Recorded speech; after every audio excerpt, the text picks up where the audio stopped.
¿Cuáles son los 3 errores más comunes que se cometen cuando estamos tratando de aplicar para un préstamo de hipoteca? Para eso tenemos hoy el señor Hugo Álvarez, especialista en préstamos de hipoteca, para que nos despeje un poco estas dudas, pero sobre todo para que nos diga exactamente cómo evitarlo. Yo soy Catherine Hidrobo, agente de bienes raíces aquí en el área de Long Island, New York, y si no te has suscrito al canal, te voy a pedir que sea lo primero que hagas para que me ayudes a crecer esta comunidad de Infórmate con los expertos. Y si quieres que hable de un tema en específico, déjame en los comentarios. Empecemos con el programa. Como siempre, Hugo, muchísimas gracias por tenernos aquí, atendernos, sacar un poquito de tu tiempo para despejar todas las dudas en cuanto a todo lo que tiene que ver con los préstamos de hipoteca. Sí, claro, un placer. Cuénteme, ¿qué les podemos ayudar el día de hoy? Dinos entonces 3 errores comunes que todos lo sabemos, obviamente estamos en esta industria todo el tiempo, pero que la gente sepa cuáles no cometer y más adelante hablaremos de cómo evitarlos. Ok. 3 errores más comunes y vamos a tratarlo como de una manera de cuáles son los que pasan más, ¿no? No en cuestión de cuál es más grave, porque algunas veces unos son más graves que otros, pero los que son los que más suceden, que más vemos, definitivamente tiene que ver el primero con depósitos en efectivo. O sea, muchísima gente a veces no entiende, no considera lo importante que es que no estemos metiendo cantidades grandes de efectivo a la cuenta de banco. Es un problema más que nada porque lo que nos complica eso es de que nosotros no sabemos de dónde viene, no sabemos si es un préstamo, si se tiene que pagar ese dinero de regreso, si es un dinero que de repente, de alguna razón, alguien más me está diciendo voy a tener una deuda extra, me va a incrementar las deudas mensuales. No sabemos de dónde viene. Entonces, de parte de nosotros como banco que vamos a hacer la hipoteca es un problema. De parte de la institución bancaria a la cual estás depositando, puede ser un problema también. Claro. ¿Por qué? Porque van a decir ellos, ¿de dónde salió este dinero? ¿Por qué no lo reportaste o lo reportaste al IRS? Entonces, a veces son cantidades pequeñas, no hay problema si estamos hablando de, no sé, $500, $1,000, una cosa de esas. Pero si hay alguien que nunca deposita dinero y de repente viene con una cantidad muy grande, va a ser un problema. Pero es algo muy, muy común que sucede, sobre todo con gente que trabaja para sí misma, que maneja mucho efectivo o que tiene algún negocio. Eso es muy común que suceda. Y cuando estamos hablando de una cantidad muy grande, ¿a qué te refieres? Que sea algo que afecte el préstamo y que también pueda meterse en problemas en su entidad bancaria. Hay ciertas reglas, una de ellas es que si es más arriba del pago mensual, vamos a decir que alguien está teniendo un pago mensual de 5,500 y los depósitos en un mes en efectivo son mucho más altos de eso, ya empiezas a meterte a cuestiones de reglas que tienen los inversionistas, de guidelines. Pero lo más importante acá es ver la actividad. ¿Okay? Porque no es lo mismo, no es blanco y negro decir cuál es un depósito grande. En cuestión de lo que hablamos, de instituciones bancarias manejan números como $10,000, pero a mí me ha tocado ver situaciones en las cuales alguna gente que tiene negocios mueven muchísimo dinero y pueden llegar a un depósito de 15, 20, $30,000 y lo ves mes con mes. Sí. Entonces, cuando hay una variante ahí pequeña de eso, no hay tanto problema, porque se muestra que hay una actividad de efectivo muy constante, hay un historial. Cuando la gente gana en W2, cuando la gente no tiene muchísimo actividad de eso y solo hay ingresos de cheques que me están entrando de mi trabajo y de repente veto una cantidad muy grande, ahí es donde empieza a haber un problema. Entonces es relativo a lo que le estemos dando nosotros de movimiento. Y son un poquito diferentes las reglas que van a tener el banco normal donde me están depositando el dinero y nosotros como mortgage también. Siguiendo la misma línea, Hugo, vamos a dar 2 ejemplos que pasan comúnmente, pasó recientemente en algunos préstamos que tuvimos, y preguntas que salen de la gente que, digamos, ya está precalificada, ya encontramos la casa, vamos a entrar en un contrato y cuando vamos a dar el down payment el dinero no estaba, el dinero se desapareció. Ahora, ¿de qué forma reemplazamos el dinero? Porque a veces no le damos la importancia de, tuve una emergencia, usé el dinero, ahora, ¿cómo lo meto otra vez de regreso sin que me haga problema el préstamo cuando ya estamos prácticamente en un contrato?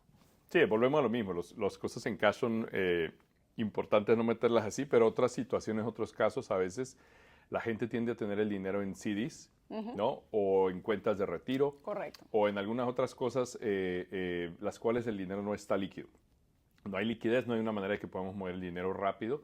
Esos son más normales. Nos tocan hasta el extremo de decir, no, pues es que necesito vender una casa no sé dónde, o necesito que me paguen un dinero de no sé cuándo, un contrato, o cosas así. Entonces, sí es bien importante que si estamos contando nosotros con cierta cantidad de dinero, que ya ese dinero esté metido en una cuenta de banco de ahorros o de cheques.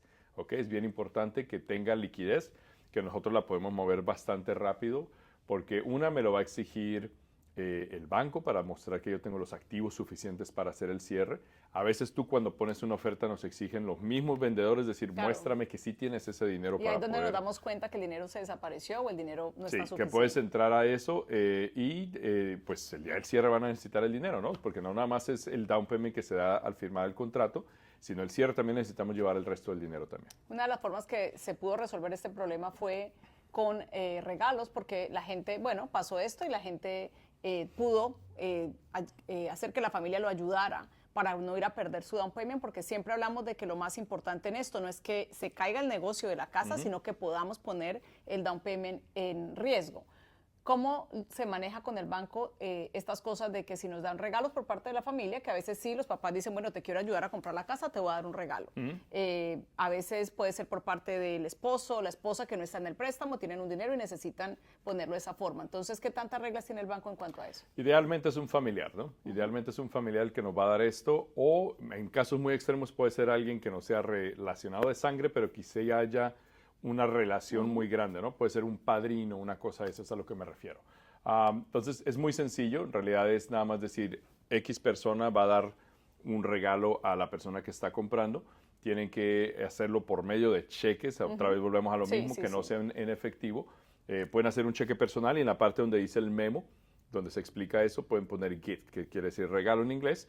Se pasa ese regalo a la persona por medio del cheque, esperamos a que ese cheque sea procesado por el banco y después esa persona puede sacar, el donante, la persona que donó el dinero, puede sacar lo que se le conoce como un cheque cancelado, que es una foto por atrás y por delante del cheque mostrando que ya se procesó.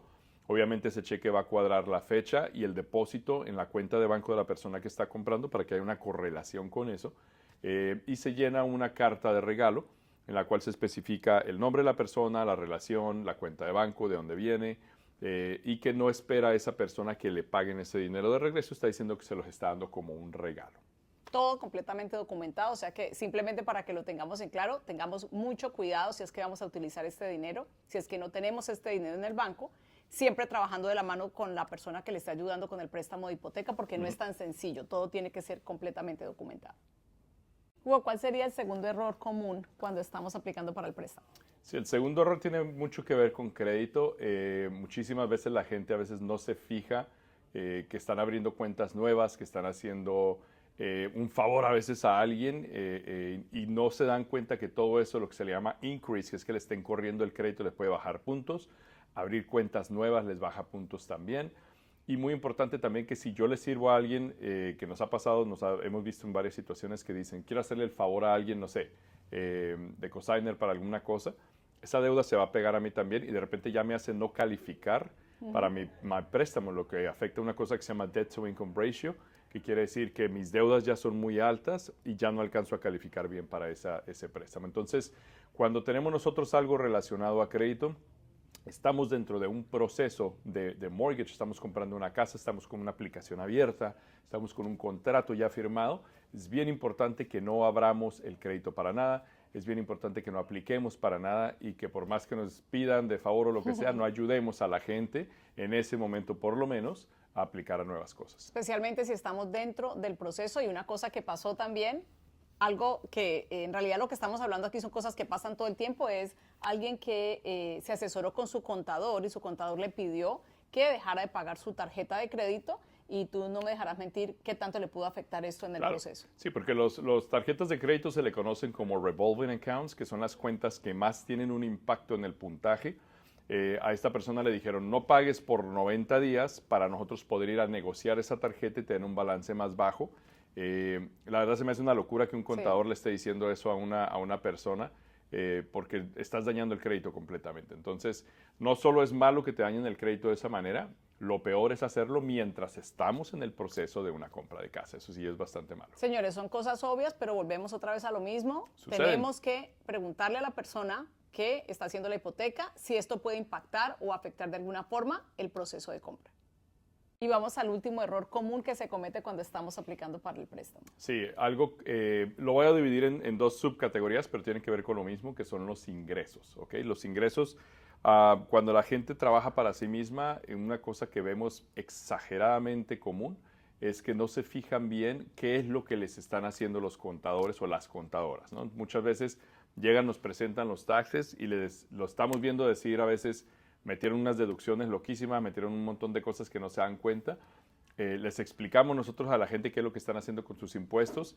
El enfoque muchas veces, y esto es importante entenderlo, de un contador es ayudarnos a pagar menos impuestos, a ahorrarnos cuestiones federales, estatales con los taxes que estamos nosotros pagando, pero no van a ir enfocados a lo mismo de decir quiero comprar una casa, quiero crecer, quiero invertir, quiero que me presten más dinero. Entonces lo que hacen muchas veces los contadores, me muestran un ingreso demasiado bajo en mis taxes.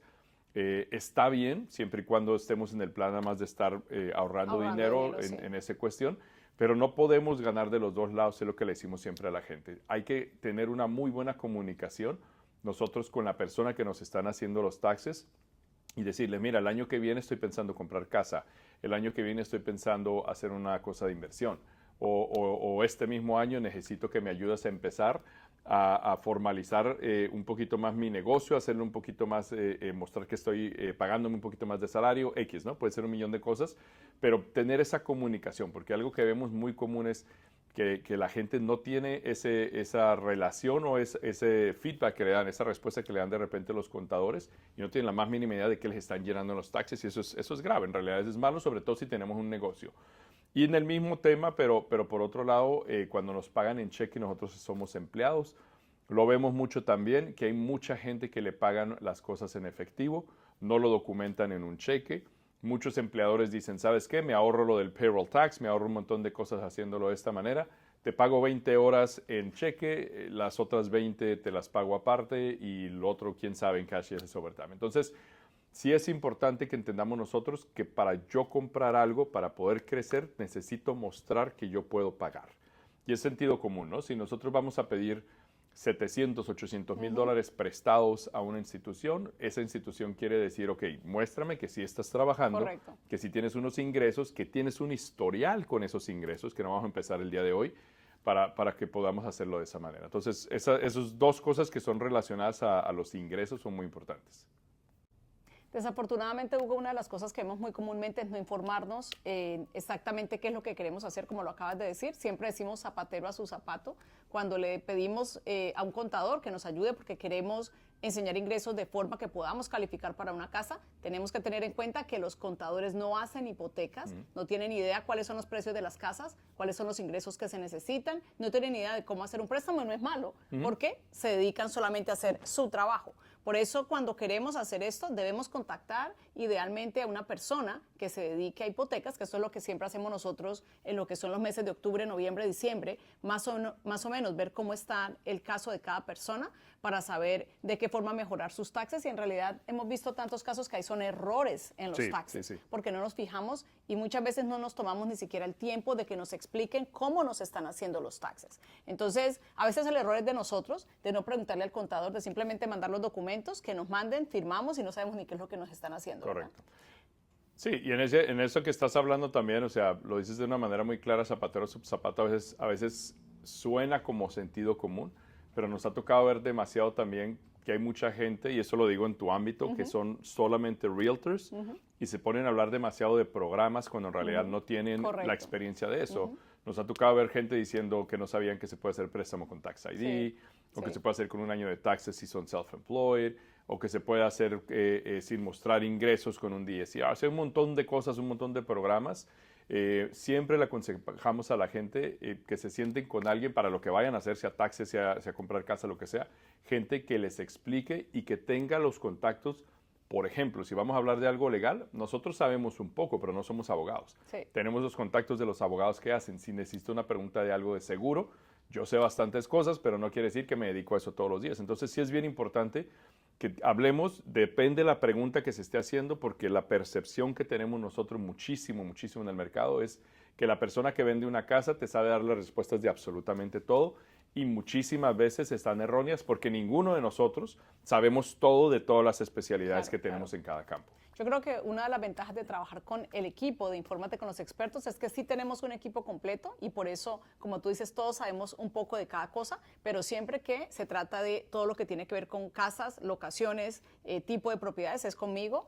Préstamos contigo, abogados, inspecciones, appraisers, o sea, cada uno zapatero a su zapato, pero nosotros tenemos que entender exactamente eso, que un realtor no hace préstamos de hipoteca, no firma contratos, pero ese trabajo lo tenemos que hacer nosotros. No te quiero quitar más tiempo, Hugo, yo sé que estás trabajando, de verdad que como siempre te agradezco muchísimo por sacar este tiempito y despejar un poco las dudas. ¿Y tú qué piensas, antes de que terminemos el video, cómo ves el mercado hasta ahorita? Vamos ya a final de julio 2025. ¿Cómo va el mercado en las casas? ¿Tú crees que bajan los precios? ¿Cambia algo en lo que son el mercado de las casas? No, lo único que estamos en una cierta expectativa, pero ya lo venimos viniendo desde hace bastantes meses, es que las tasas de interés bajen. La verdad no sabemos cuándo va a pasar. O sea, sinceramente sí es una de las cosas que sí, el 10-year bond, que es la que controla las tasas de interés, está demasiado quieto por muchísimos meses. Yo creo que tiene que ver por toda la inestabilidad que hay con todo esto de las tarifas y todas estas cosas. La Reserva Federal también no quiere dar su brazo a torcer a decir voy a empezar a bajar, aunque vean que la inflación y las cosas se estén controlando, porque no saben que cualquier movimiento pequeño que se pueda hacer de este lado puede hacer que se dispare la inflación. Entonces, yo creo, la verdad, que por los próximos meses vamos a tener un mercado muy estable en cuestión a tasas de interés y los precios van a seguir subiendo en el área de Long Island de la manera que lo han estado haciendo. Este año yo creo que no ha sido tan escandaloso lo que se ha subido en cuestión a precios comparados con el 2000, no sé, 2021, que estaban subiendo a un 19-20% anual los precios en Long Island, pero sigue ascendiente, entonces siempre le decimos a la gente, el mejor tiempo para que ustedes compren la casa era hace 30 años, obviamente, pero como ya no estamos en ese momento, entonces cuando estén listos en este momento. Entonces, no es bueno esperar porque el tiempo siempre va a trabajar en contra de nosotros. Siempre hablamos muchísimo de las dos burbujas que manejan los precios en Long Island, que es la ciudad, que se viene viniendo hacia Queens, Brooklyn, todo eso. Nassau County ya es muy caro también. Y cómo se viene también desde los Hamptons, empezó, no sé, en East Hampton, toda esa área de por allá. Empezó a seguir, por ejemplo, por las áreas de Hampton Bays, Riverhead, entonces eso se viene cerrando y los precios siguen subiendo. Entonces, mientras más esperemos nosotros, nos va a salir más caro. Si están listos, si creen no estar listos, pero necesitan información, pues nos pueden llamar. Ya saben, señores, que para una consulta completamente gratis nos pueden llamar al 631-334-6001, completamente gratis la consulta. Asimismo, como nuestro próximo seminario que viene por ahí el 14 de septiembre, no se pierdan la información más adelante. Ya saben, señores, que si saben de alguien que necesite esta información, por favor, compártala y nos vemos en otro video.